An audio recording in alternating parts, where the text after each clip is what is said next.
ಕೋಳಿ ಮೊದಲು ಮೊಟ್ಟೆ ಮೊದಲು ಎಂಬಂತಹ ಪ್ರಶ್ನೆಯನ್ನು ಸಾಮಾನ್ಯವಾಗಿ ನೀವೆಲ್ಲರೂ ಕೂಡ ಕೇಳಿರ್ತೀರಾ ಅಲ್ವಾ? ಅದೇ ಥರ ನಮ್ಮ ದೇಹದಲ್ಲಿ ಕೂಡ ಕೆಲವು ರೋಗಗಳು ಬರುವ ಮುಂಚೆ ಲಕ್ಷಣಗಳು ಕಂಡುಬರುತ್ತೆ. ಸೊ ಹಾಗಾಗಿ ಲಕ್ಷಣಗಳು ಮೊದಲೋ ಅಥವಾ ರೋಗಗಳು ಮೊದಲೋ ಎಂಬಂತಹ ವಿಚಾರವನ್ನು ಇವತ್ತು ತಿಳ್ಕೊಳ್ಳೋಣ. ಕೆಲವರು ಹೇಳ್ತಾರೆ ಪೇಷಂಟು, ನನಗೆ ಸಡನ್ನಾಗಿ ಬ್ಲಡ್ ಶುಗರ್ ಲೆವೆಲ್ ಜಾಸ್ತಿ ಆಗಿದೆ, ಸಡನ್ನಾಗಿ ಹೈ ಬಿ ಪಿ ಸ್ಟಾರ್ಟ್ ಆಗಿದೆ, ಮೊನ್ನೆ ಬ್ಲಡ್ ಟೆಸ್ಟ್ ಮಾಡಿಸಿದಾಗ ಟ್ರೈಗ್ಲಿಸರೈಡ್ ಲೆವೆಲ್ ಜಾಸ್ತಿ ತೋರಿಸ್ತಾ ಇದೆ, ಕೊಲೆಸ್ಟ್ರಾಲ್ ಕೂಡ ಸಡನ್ನಾಗಿ ಜಾಸ್ತಿ ಆಗಿದೆ.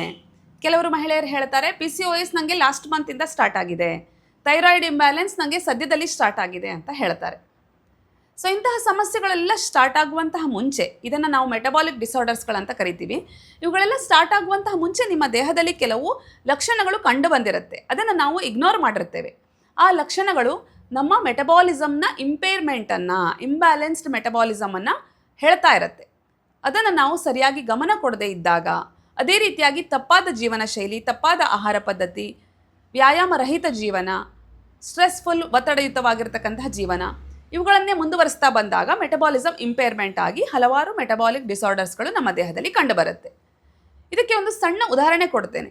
ನಿಮ್ಮ ದೇಹವನ್ನು ಒಂದು ಫ್ಯಾಕ್ಟ್ರಿ ಅಂತ ಕನ್ಸಿಡರ್ ಮಾಡಿ. ಫ್ಯಾಕ್ಟ್ರಿಯಲ್ಲಿ ಹೇಗೆ ವಿವಿಧ ಮೆಷಿನ್ಗಳಿರುತ್ತೆ, ಕಾರ್ಮಿಕರಿರ್ತಾರೆ, ಕಚ್ಚಾ ವಸ್ತುಗಳನ್ನು ಬಳಸ್ತೀರಾ, ಅದೇ ಥರ ನಿಮ್ಮ ದೇಹದಲ್ಲಿ ವಿವಿಧ ವ್ಯವಸ್ಥೆ ಇರುತ್ತೆ. ಜೀರ್ಣಾಂಗ ವ್ಯವಸ್ಥೆ, ಉಸಿರಾಟ ಕ್ರಿಯೆ ವ್ಯವಸ್ಥೆ ಇರಬಹುದು, ಹೀಗೆ ಅನೇಕ ವ್ಯವಸ್ಥೆಗಳಿರುತ್ತೆ. ನೀವು ಕಚ್ಚಾ ವಸ್ತುಗಳನ್ನು ಹೇಗೆ ಫ್ಯಾಕ್ಟ್ರಿಯಲ್ಲಿ ಬಳಸ್ತೀರಾ, ಅದೇ ಥರ ನಿಮ್ಮ ದೇಹಕ್ಕೆ ನೀವು ಆಹಾರವನ್ನು ಸಪ್ಲೈ ಮಾಡ್ತೀರಾ.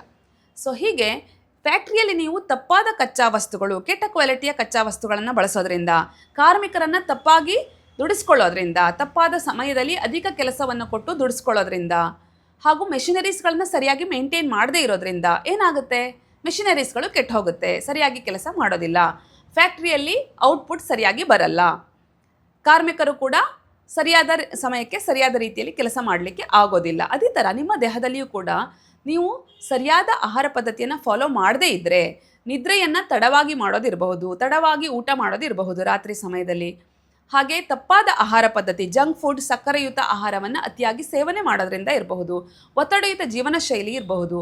ಇವುಗಳೆಲ್ಲದರಿಂದ ಏನಾಗುತ್ತೆ, ಹಾರ್ಮೋನ್ ಇಂಬ್ಯಾಲೆನ್ಸ್ ಹಾಗೂ ಅನೇಕ ಮೆಟಬಾಲಿಕ್ ಡಿಸಾರ್ಡರ್ಸ್ಗಳು ಕಂಡುಬರುತ್ತೆ.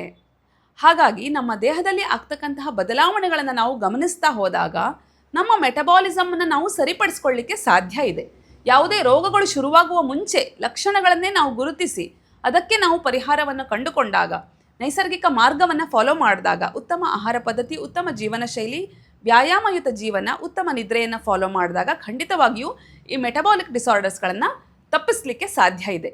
ಸೊ ಹಾಗಾಗಿ ಇವತ್ತಿಂದನೇ ಫಾಲೋ ಮಾಡಿ ಉತ್ತಮ ಜೀವನ ಶೈಲಿ ಮತ್ತು ಉತ್ತಮ ಆಹಾರ ಪದ್ಧತಿ. ಹೆಚ್ಚಿನ ವಿಚಾರಗಳನ್ನು ಮುಂದಿನ ವಿಡಿಯೋದಲ್ಲಿ ತಿಳಿಸ್ಕೊಡ್ತೇನೆ. ಧನ್ಯವಾದಗಳು.